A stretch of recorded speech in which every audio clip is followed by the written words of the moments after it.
ఎవరైనా సరే ద్విచక్ర వాహనం గానీ, లేపోతే కారు గానీ ఉన్న సమయంలో రోడ్డు మీదకి వెళ్తే నిబంధనలు పాటించకపోతే చలానాలు వేయటం అనేది సర్వసాధారణం. దానికి పెనాల్టీ చలాన్ పే చేయాల్సి ఉంటుంది.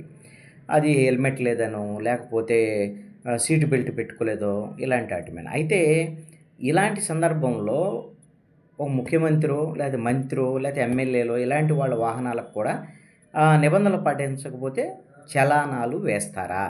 ఇలాంటి అనుమానాలు చాలామందికుండొచ్చు.